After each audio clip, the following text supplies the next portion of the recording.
Streetboarding dreams, future and past. Here in the present, it's DRGNCAST. So, what's up? It's episode whoever knows what of DRGNCAST. Welcome. My boy, Sam, how you doing? You good?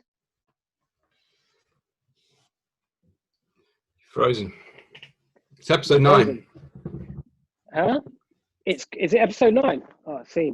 No, I think you're pretty warm in your place. It's fucking freezing here, man. Choose Core Mentions is chapping. But oh, you lucky thing, man. What we saying for this episode's flex of the fortnight? Even though it's been a few more weeks than the fortnight. This week's flex of the fortnight is this geezer doing this. Banging. Yeah. Yeah. You like that?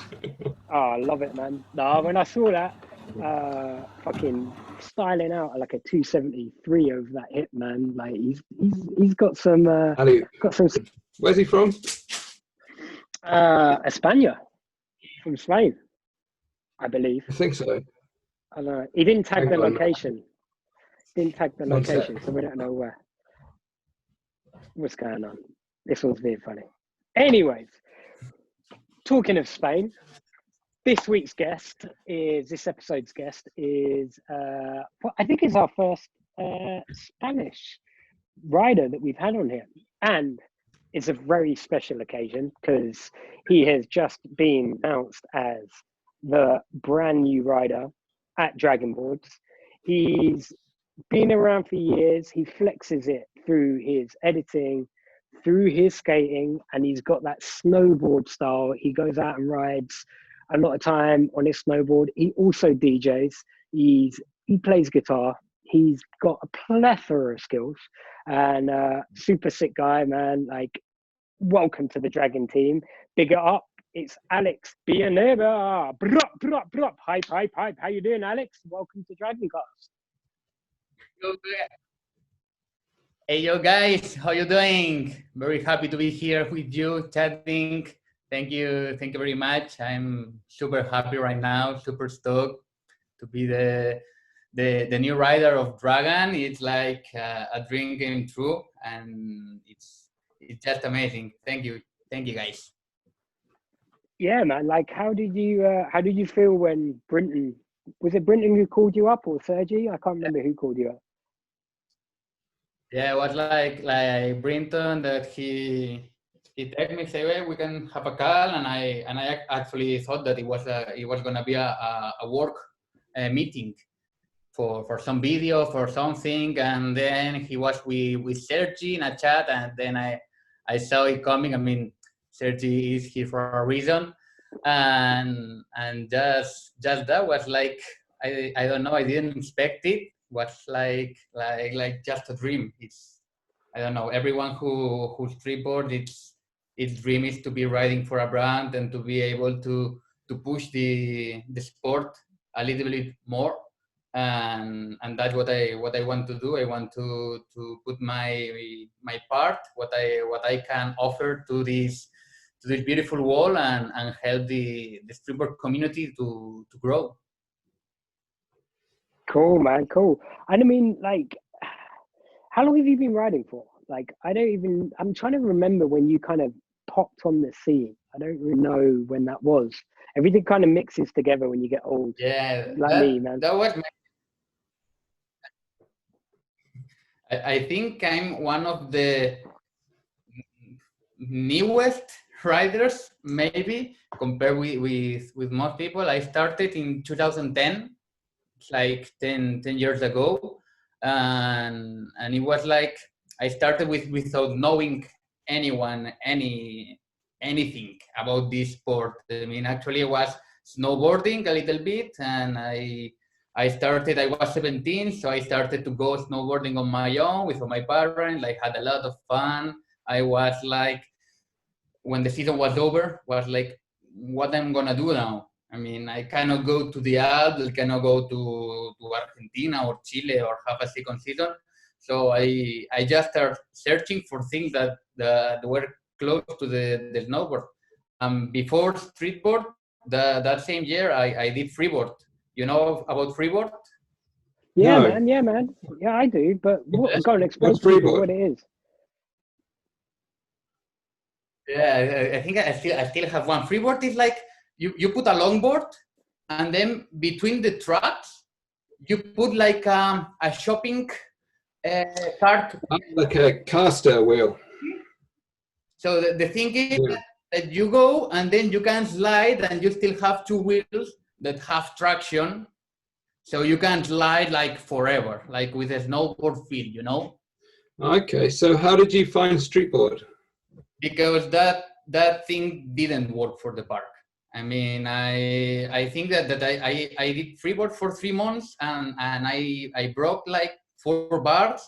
Well, and every time you did a gap, the center wheel was lower than the other wheels, so it just splashed and was like crazy. So a friend of mine just showed me a video from Sergi. I think, if I remember, was his part in Eudaimonia? No, I don't know. But and he was flying like in the bird, like super high, and I think, man, that's snowboard. And so I contact Sergi through the drop-in shop, and I say, do you have streetboards? And he say, yes, I have a Flare 50. Flare 50 was my first board. I say, okay. I went there, I met Sergi, and I went back to my town, because I don't live in Barcelona city. I live in a little town that's a little far away. So I started streetboarding with your video, Jay, with your how to streetboard video. Oh, really? Yeah. Yeah. Okay. I At was least it like, helped at least one person, man. yeah, that was me for sure, because I didn't know anyone who did this before. So I spent 1 year skating alone before meeting any other streetboarder in Barcelona. So I was in my town skating with my skater friends and my roller friends, and then one day they had a meeting in Sant Cugat, in the skate park, the local Gavi skate park, with the ramp and stuff. And I told my mom to drop me there, because I didn't have a car. And she drove me there. I skated with a guy, with Sergi, with Tony. It was super, super fun, because I was like, oh, I mean, those guys do tricks that it's amazing. I mean, was Gabi, Sergi, Tony, Adri, Andy. I don't know. Was a hell of a session. So from there till now, so it hasn't stopped. Not a single time. Sweet, man. Sweet. And then, so where are you living now? Whereabouts are you living? I'm living in the same town, in Palau. I'm at my father's house, because with my company we put an office in here, so we work from here, and it's a really nice place to live. I mean, you have cows, sheep crossing. It's super chill. You have a really good skate park that it's closed because of the coronavirus, but we're on the way to make it. To make it able to skate, but with the skate park, it's like just don't want to go anywhere else until it's winter. Then I want to go to the mountain. Your company is Jinxo Films. Yeah, that's right, man. Cool, man. Tell us a little bit about that. Well, it actually, I mean, my passion with the filmmaking starts from the day I started skating. I mean, I saw that I wanted to record people's tricks and make videos. So my first video was in the real life. I think was 2015 with Gazpacho team, that we made like the 24-hour contest for the video. Yeah. And that was like the first time I filmed a video for someone. and since there, I don't know, I stopped a little bit, but then I start taking the camera to do mostly photography because I really like it. And when everything changed in my life and I started to go to the mountains and started to try to figure out another way of living, because I'm a computer engineer, but I don't like working with computers. It's like, it doesn't fit me. So I started looking for a way to get money and to still be able to do what I liked, this to skate. And photography was not like working out, because not a lot of people wants to pay for photography.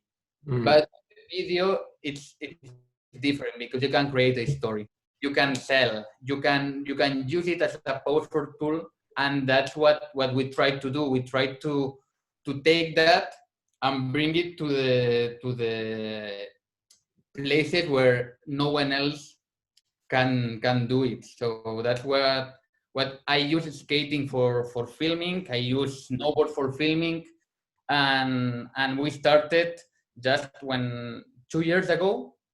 It's been like a long journey, because it's hard to build a company from the scratch and start to get yourself known, but it's something that we enjoy a lot, and we keep doing, because it's super fun, man. Cool. What kind of people do you make the videos for? Who are your clients? We have actually, we do mostly everything. We've been doing weddings. It's super beautiful. We've been doing commercial. But what we love the most is to do action sports. And recently we did, you know, the fish contest, the fish, the with the inline, and they have scooters there and shit. Yeah. So this year they made it online. And we team up with a professional female rollerblader, Mary Munoz from Spain, and we had to do like two 1-minute videos, one for the semifinals and the other one for the finals, like in 2 months, like one video per month, like 1 minute bangers, and was like really hard, because you guys know how easy to skate in Barcelona in August. So we were doing like 8-hour day sessions, maybe just to film one trick. Yeah, it's hot as fuck. Yeah. The video came up pretty sick. I mean, she gave it all. We put all what we knew, and we could won the contest. So that was like a really big accomplishment, because it's something that, you know, it's skating, and it's aggressive skating. It's you know how is it, you cannot miss the shot, but you still have to innovate in some ways to make it interesting for the people. You have to and that's like the one of the latest things. And the other was in at the beginning of November, we went to Ibiza with the Red Bull team, with the Red Bull cliff diving team from Spain, with Jonathan Paredes and Celia Fernandez. That are guys, man, that they jump like from 20 meters high from the cliffs, and it's unbelievable. It's a control, it's calm. It's amazing how they stay calm and focused, where there are like, I mean, it's like amazing. And we went to Ibiza, that we love, and we really know where are the good spots, and we made a really good job. And now we are working now with the editing, and probably it's gonna go out in Red Bull webpage or something with like that. So that's like, for now, with the coronavirus, that we don't know if we are gonna have winter season, no winter season, Andorra yes, Andorra no. it's like gambling, but we're still trying to make it down. It's been a beautiful journey. Oh, Oh man. man. And you lived out in Ibiza for a while. What? Okay. Sorry? You lived in Ibiza for a while. That's why you know the good spots. Yeah. I did two full summers in Ibiza. It's really nice place, really beautiful, really different of what people think that Ibiza really is. Mm-hmm. When one thinks in Ibiza, me included, things in parties, in beaches like full of people and drunky people, and you have it. You have it a lot, but you can choose to find place, and there are a lot of places that it's like another vibe completely.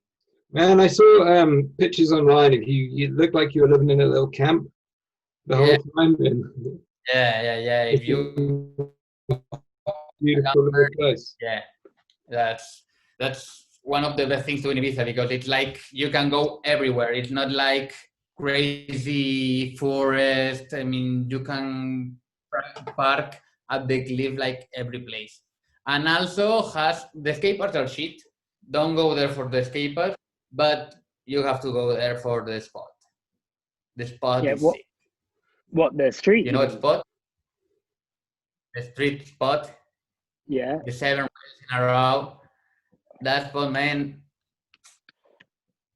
that's one of a kind.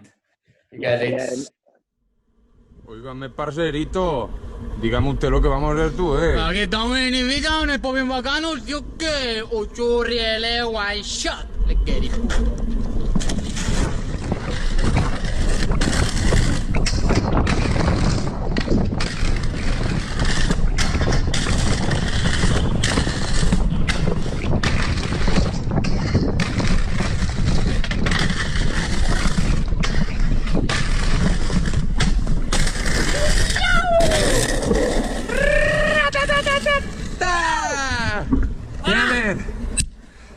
Qué bueno, papa. It looks sick. No, that spot looks sick, and like, hey, I ain't about the parks. I like the street. I mean, what do you prefer to skate? Talking about streetboarding, like, where do you like to like? What's your favorite? What's your ideal session? I don't know. I think that it depends on the timing, but mostly what I really enjoy is a really good fan box session. That's my to go. If I have to go one place, I go find one good fan box. We have a new one that is pretty good right now. But I don't know, rails, and park. Street is something that I've been kind of unlucky with that, because I've been in like out of the club. When the people was doing some street, I was not. I mean, last time maybe was drop this, like time that big street crew skating. I was skating like for 2 years. Yeah, I have a 15 Sarria, nice. But the other, I had one video part that is the only video part that I have for now. It's gonna change soon, and that was like, I mean, the hard thing was like to push myself without no one else skating, and that's something that I've been practicing to try to just motivate myself without needing to.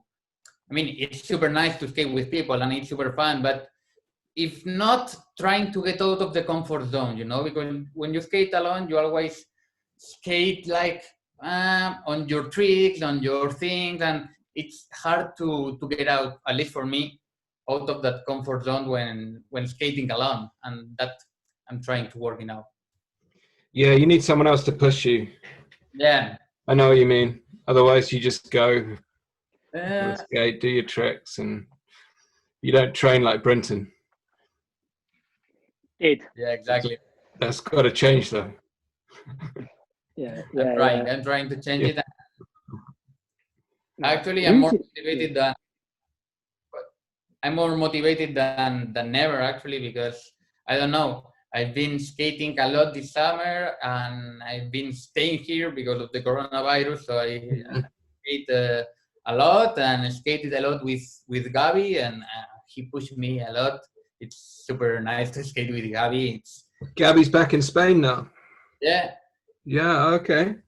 Yeah, because he came before the lockdown for some weeks on holidays, and then he stayed and won't go back to China. So Yeah. yeah. So usually, normally you'd be in the mountains right now, huh? Mm-hmm. Exactly. I should be in the mountain right now, actually, but yeah. Tell us about, like, you know, so you do normally go to the mountains and snowboard every winter. You do a lot of snowboarding. You do the whole crossover thing, and you spend time in. Where do you normally snowboard?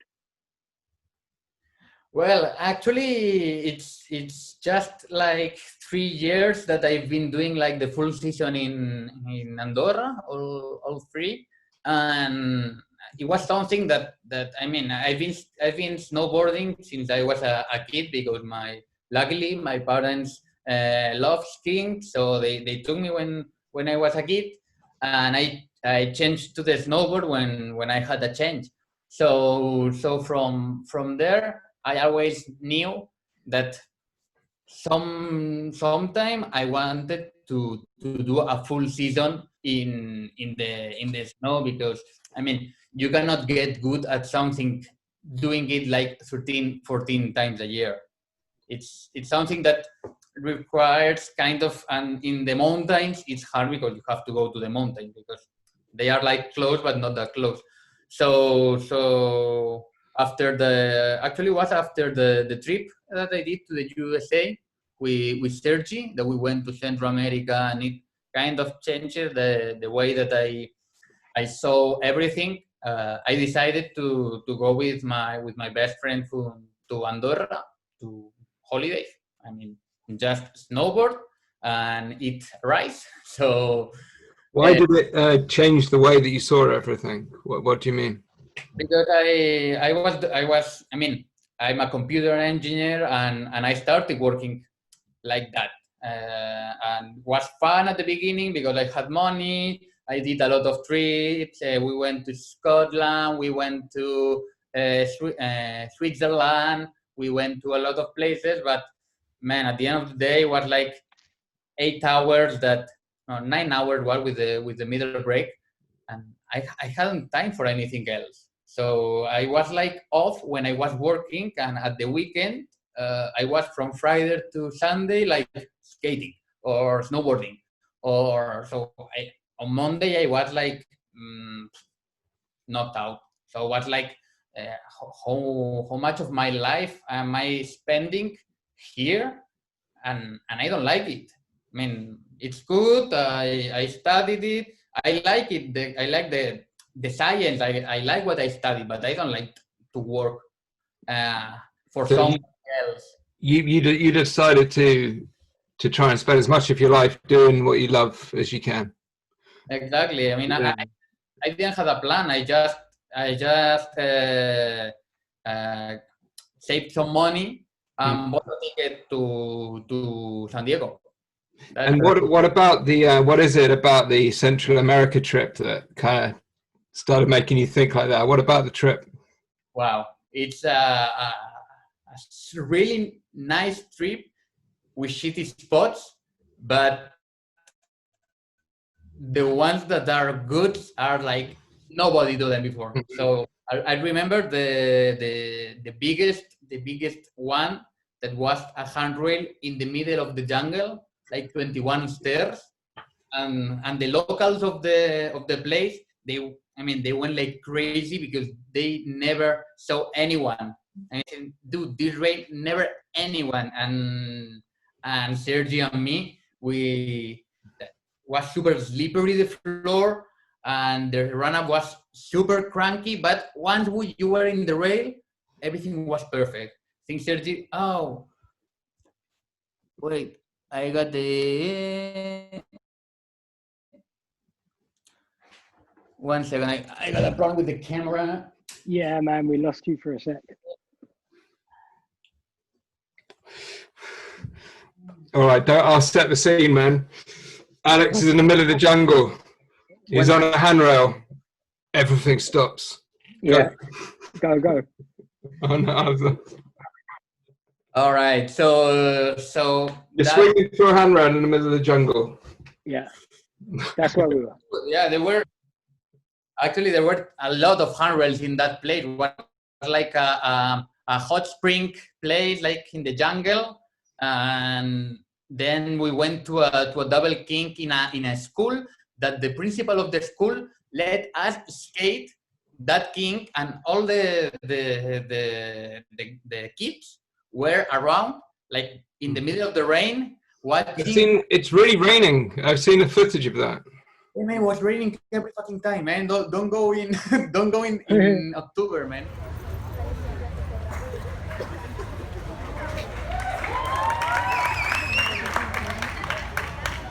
¡Cuidado!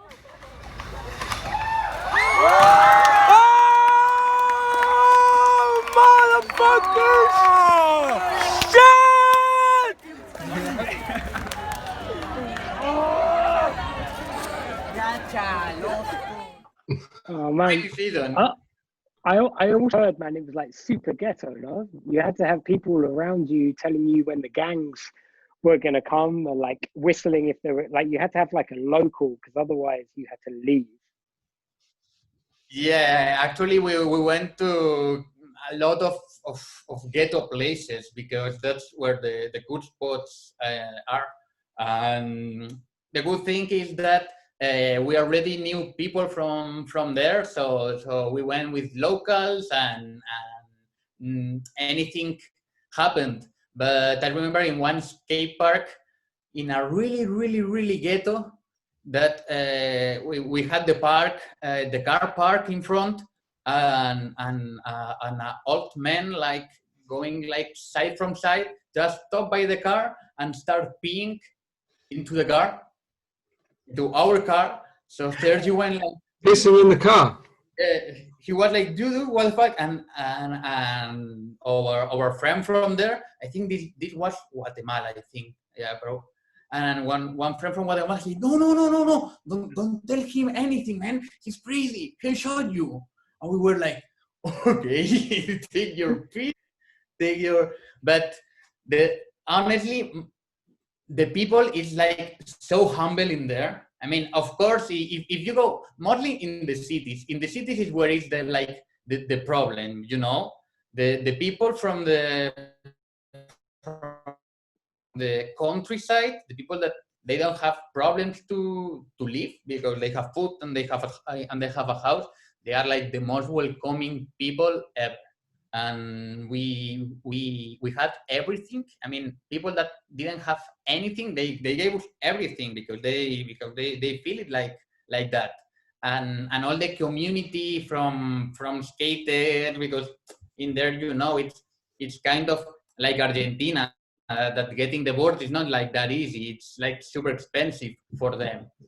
And I still have a really good friend from that trip, and it's somewhere, it's a place that I want to go again because it's just epic. I mean, it's an epic trip, and if you have the balls, you can skate a lot of places. And after that, you just decided to change your life. That's cool, man. Yeah. I've got a question, man. Like, So, what do you so when you go and do a season in Andorra, how do you support yourself? What do you do when you're out there? You doing like the traditional, like, I can't remember what the word is, when you're like looking after the chalets and stuff, or instructing? What do you do when you're out there? How do you support it? actually, the first year was all savings because we didn't even have the company. And then the two following years, we tried to, I mean, the first year was like really difficult because we just started, we didn't have anything. So we could arrange something with small brands, and in there underpaid a lot. But it was useful for starting. And then the second year, we had a a little bit more of work in there because we already know the people. At least we had we did a collaboration with Gran Valira, so we had the forfeit for free in exchange for some videos. We did some work for tourism in Paz de la Casa. There's a village in there, so it was like kind of getting to really work with the resort. That is like what we wanted, to be able to work in there, make money from there, and get ourselves known as a snowboarder filmers. That is what we are. But with all this thing of the coronavirus, everything like crumbled down, and we now don't know exactly what are we gonna do, but for sure we're gonna go to the snow and try to snowboard the most that we can and try to make the craziest shots, because this year we have a lot of, I mean, it's like we are starting to be able to make things that you are really proud, you know. It's like you're starting to, you know, like proud in a real way. But besides of that, we are trying not to, I mean, it's not that we are trying, it's that it's a full-time job. I mean, we work 10, 12 hours some days. The editing takes a lot of time. A lot of things take a lot of time, and we have to put all the time if we want to improve and to get better. So we keep rocking with that and going until, oh, again. Oh, shit. That's all right, man. Technical difficulties are normal. Yeah, I'm trying this with all right. Cool. All right, so that's the Yeah. So that's the thing with Jinxo Films. We are now getting ready some things with Streetboard that you and we're gonna try to make this thing to push and to make this thing as professional as we can, because I mean the thing that we try is to make the people feel what we feel when we do that, you know. I mean, a lot of people film with a lot of things, but that speed, that feeling that you feel when you are about to hit a rail or to jump, it's like what we try to make with Jinxo Films. Yeah, man. I mean, you guys edited the UK Open last year, and that was a sick edit, and that was a sick video. I mean, are you using, you talking, I guess you don't want to give too much away, but you talking about using like a bit of new technology, like do you film like, you know, 3D and 360, sorry, are you into like doing that, using that new technology and stuff, and like drones and things like that? Yeah, we are always trying just to try to use what is the best for the occasion. So we like to chase people. I mean, that's what we do best. And with 360s, we haven't experimented a lot yet, because in my opinion, they are good for a lot of purpose, but they look a little bit weird yet. I mean, for sure they will, but it's a little bit weird. But yes, we are now getting into a little bit of the FPV drones, like the race drones. Yeah. Yeah, we got one of those, and we are trying to improve our skill with that, so we can chase people from the air. For sure, you all seen the welcome video from Pin. That's a friend from him, and he did like those stunning chasing shots, and that's what I'm talking. It's like that feeling and that emotion, and that's what we wanna try to bring also to everything we do. Cool. No, definitely, man. I mean, like everything that I've seen of yours that you put out it's really compelling footage, and really compelling the way that you edit it. And you know, it's like I always think, you know, you can get new technologies like the 360, and it doesn't mean that you have to use it just because it's there. It's working out what story you can tell with it, and what you can use it in a good way for. Because some stuff is just like, it's just there as a gimmick. And also it's like anything. It's like when you hear new music, sometimes it takes a while to get used to it.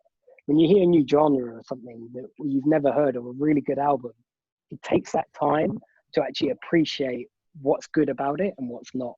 But with that, I wanted to go on to you, as well as sick snowboarder, sick streetboarder, you know, editing, producing, making films. You also play music.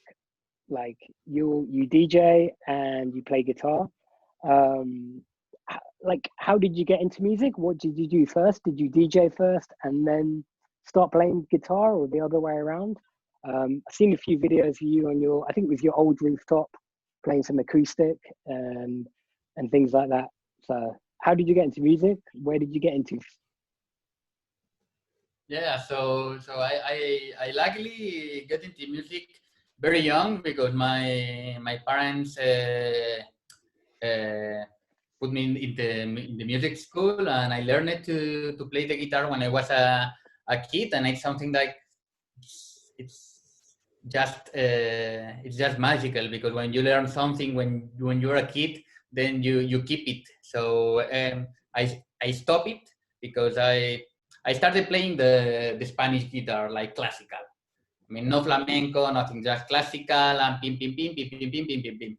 And then when I was like a little bit, like 12 or around, I started with electrical, and as I was growing up, I was getting darker, and I was going to the metal and to the metalcore, and then I had a band with a metalcore band that sounded really nice. We didn't make any jig or anything because the drummer left. The drummer was a beast. I mean, you know, those double pedal like Simon Jones, like crazy. Yeah. Those crazy people. And from that, the drummer left, and I like forgot about everything about the guitar. I went to Barcelona. I just put it aside. And then it was actually in Ibiza that the first time I went there that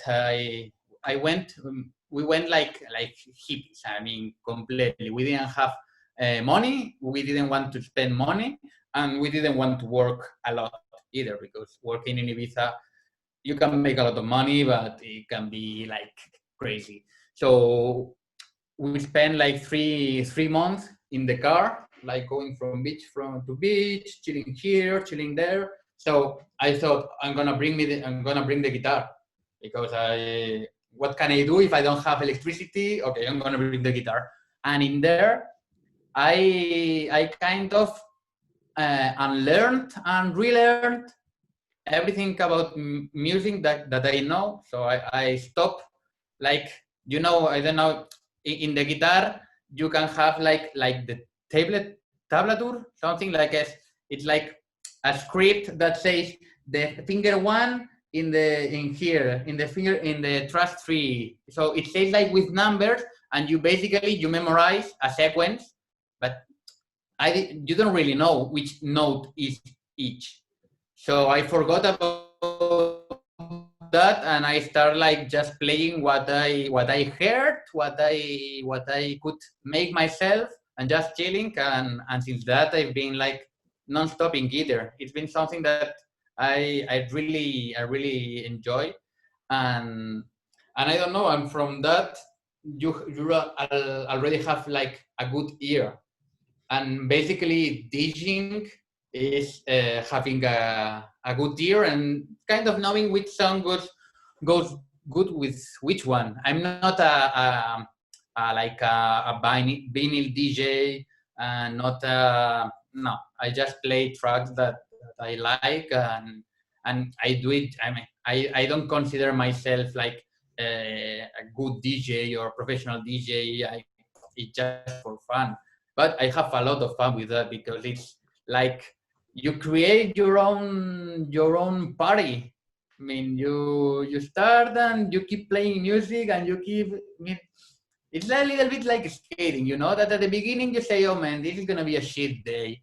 I do a 50, and my leg crumble, and then after half an hour you're doing like a lot of tricks, and you say, okay, now I'm warm up.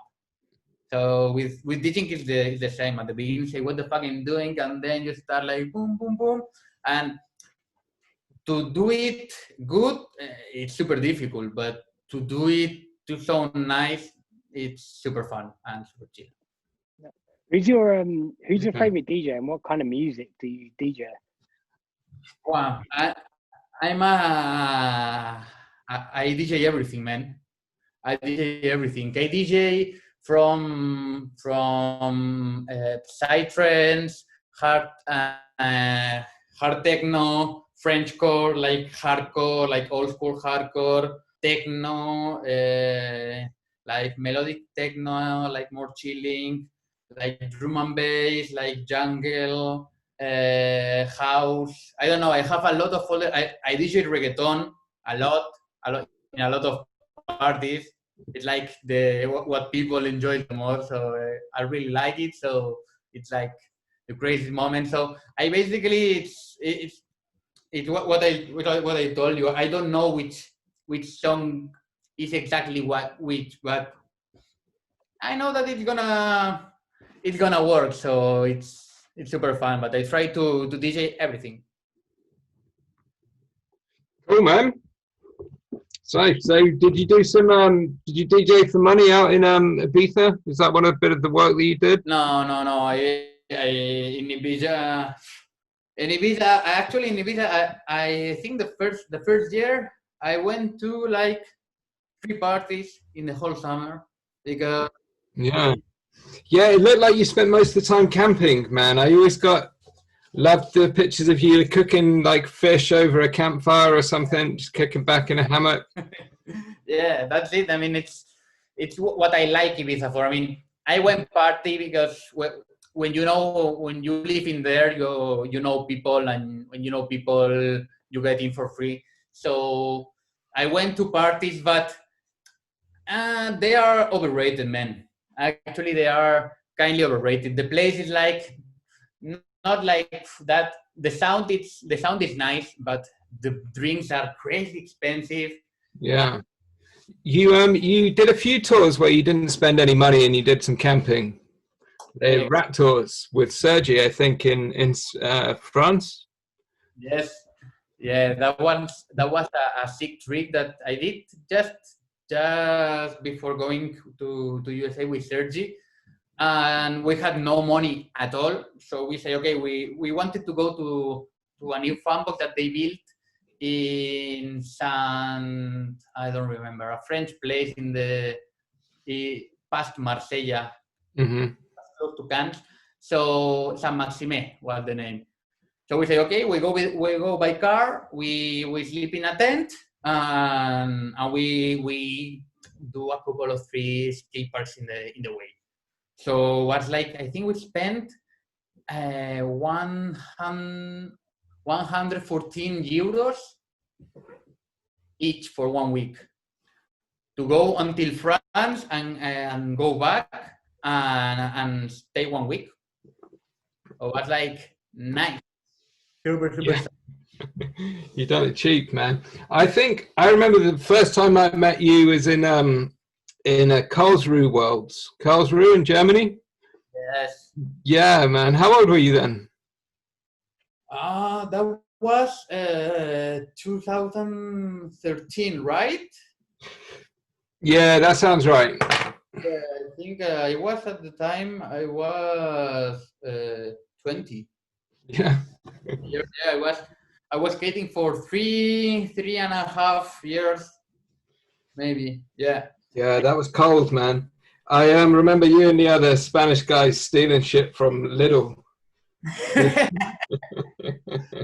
Oh, man, that trip was like so crazy because we went like all the Spanish with Nacho, with Andres, with Sergi. Was like crazy, and was my first time like going to a contest, and met a lot of you in that contest, and was like, I remember that day like freaking cold, but with a crazy fan box. I remember that I spent all the training absolutely all the training. I signed up for the mini ramp and I didn't went because I was training in the fan box. I was training Rodeo 540 in the fan box all day long. I think I tried 40 or 50 rodeos. I land one and I say, okay, we are ready for the contest. And then the contest start, I drop in, I fail, and I haven't touched the street part. So I went there like, okay, here's a 50, here's a Smith, and I was like, okay, I I have to learn how to do contests. I've got a question. Could you rodeo on a snowboard at that point? Where did you do your first rodeo? Was that on a snowboard or a streetboard? No, well, the first one was in the streetboard. The first frontside rodeo was with Max Anderson in UK. I don't remember the part. Where? When we went with Eric and Bob. You remember the Turun Flun trip? Yeah. So I went there and I think I already knew how to backflip. Because I did my first, I think, in the Eurocamp or something like that with Sergi and La Rota. And then with Max, I learned the Rodeo 540.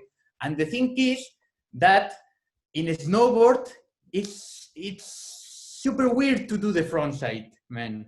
It's like way easier to do the backside. The backside rodeo is like no worries, because when you have to go out on the toes and on the heels, yeah.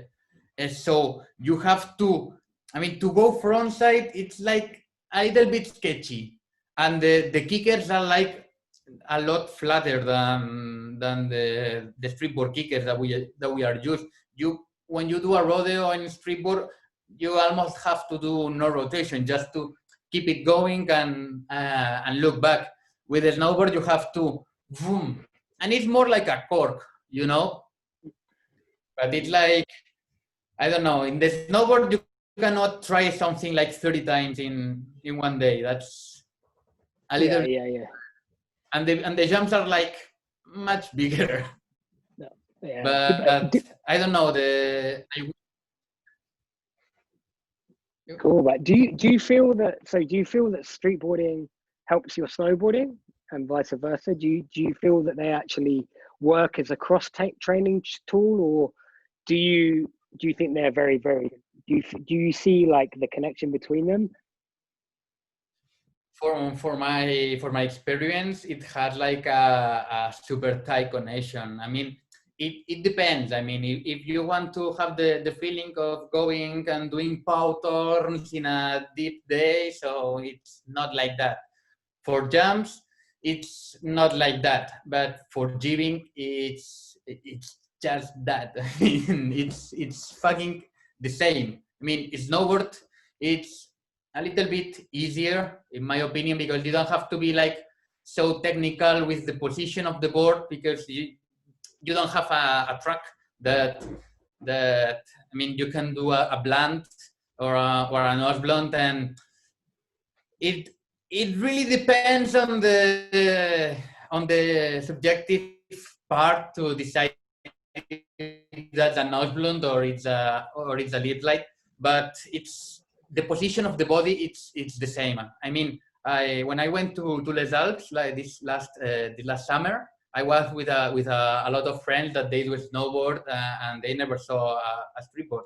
And it happens that in Les Deux Alpes, in the base of the chairlift that takes you to the snow park in the glacier, in the base, there is this super nice skate park that has like a bowl and rails, and it's a really nice skate park to be in a ski resort. It's actually unbelievable. I didn't believe it when first I saw it.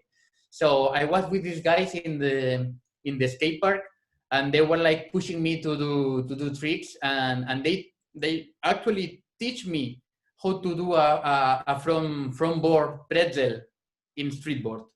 So they said, yeah, you put really? like that.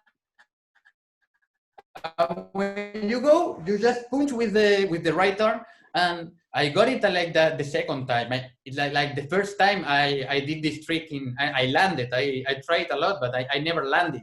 And then the day after, I went to the snow park in the morning, and in the second round, I tried it in a flat rail in the snowboard, and was like boom, boom, boom, like super easy. A lot of nose to put, a lot of flex to pop from that.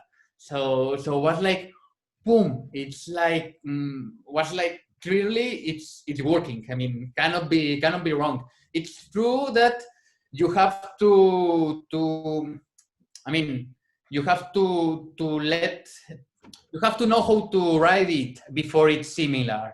It's not something that, but I mean, a lot of people don't remind their first day on a snowboard. The first day on a snowboard is shit, man. I mean, you don't stop failing all the day. But recently I've been teaching a group of girls actually here, that they come from the snowboard and the wakeboard world, so they know how to go on snowboard. So they pick it up like this.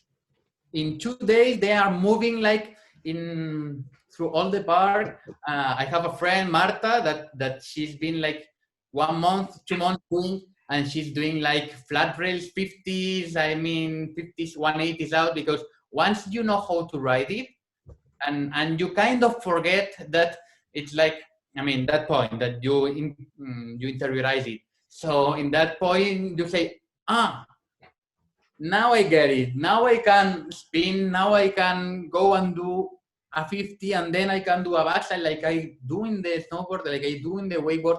And it's something that, I don't know, I didn't have that progression rate for sure. I mean, I spent 1 week to be able to move my park in the up direction, because it's a little bit, like this. So I wasn't like this. Clearly, it helps. It helps a lot. And I wish that people could see that, because it's like the perfect combo.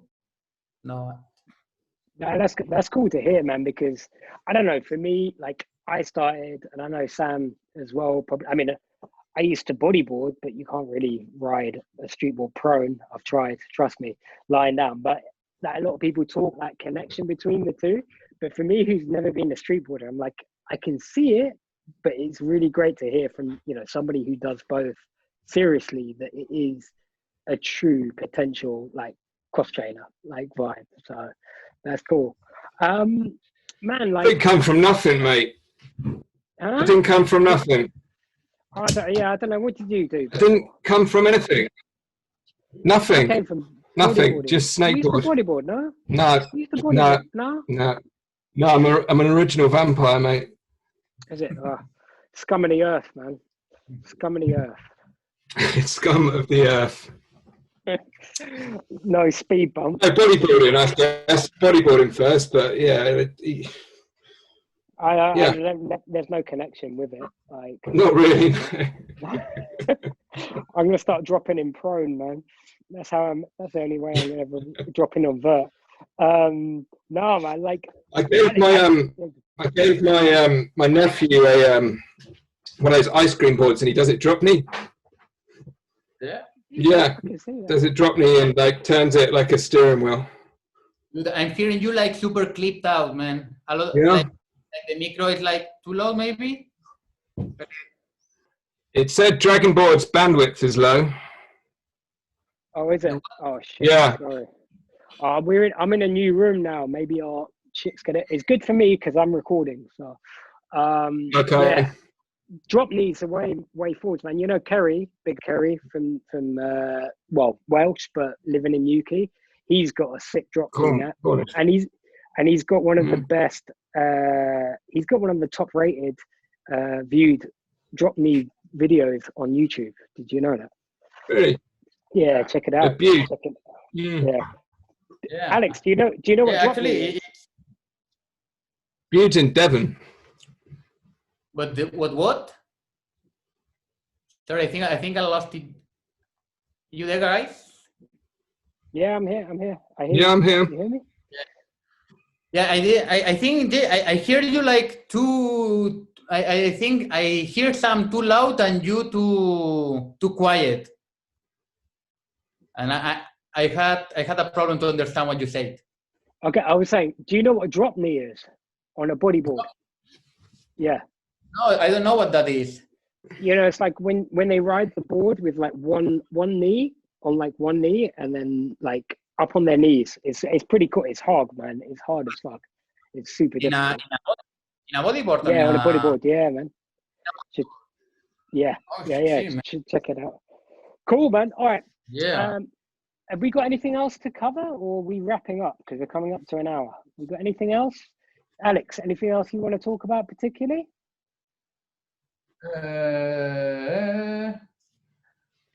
Well,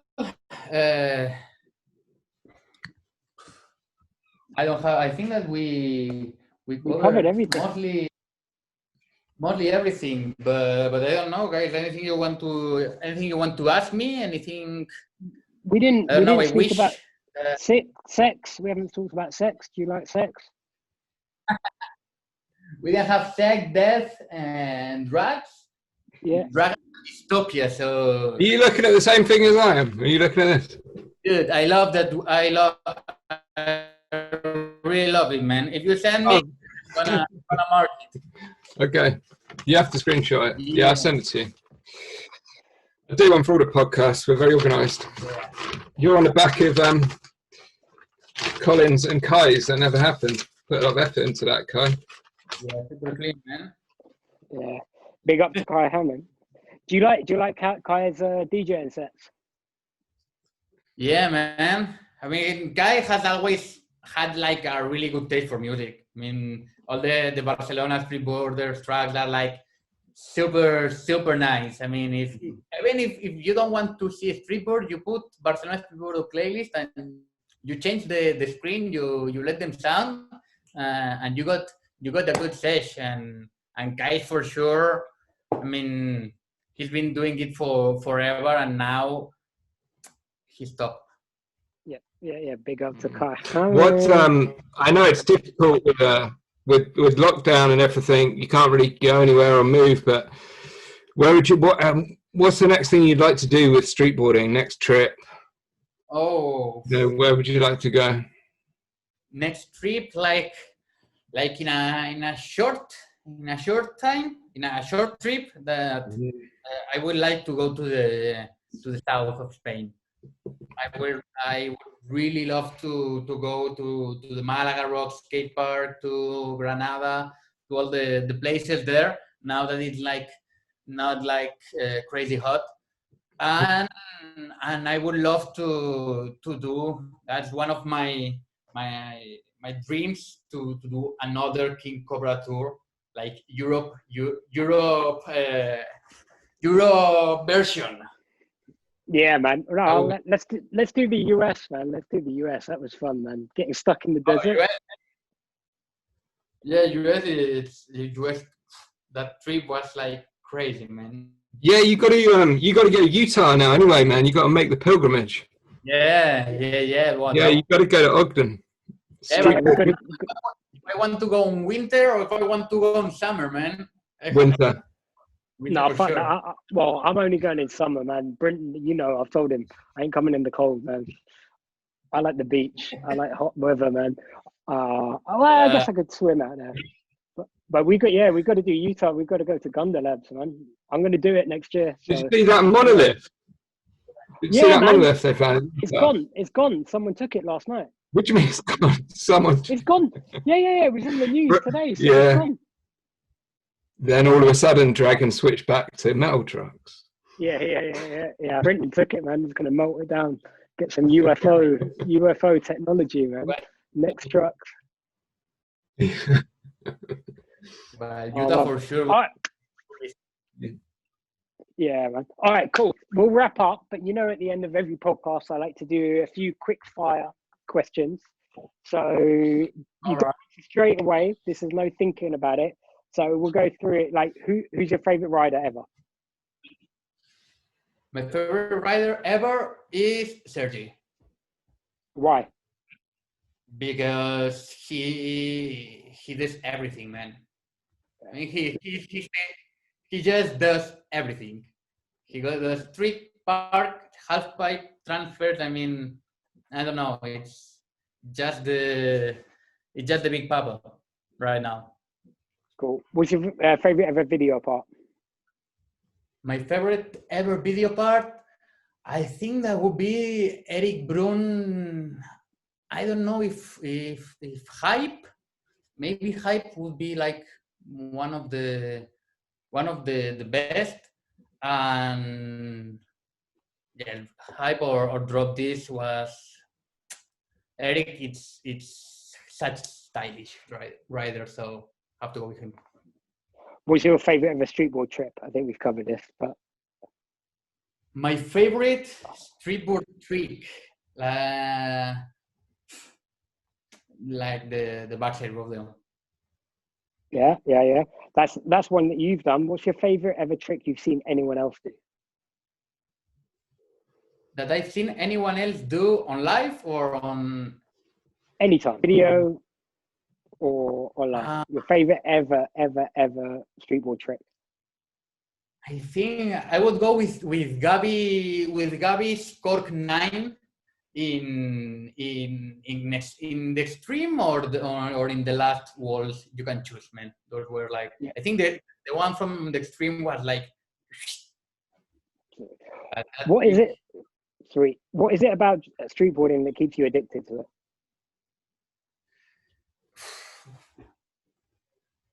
How it makes me feel.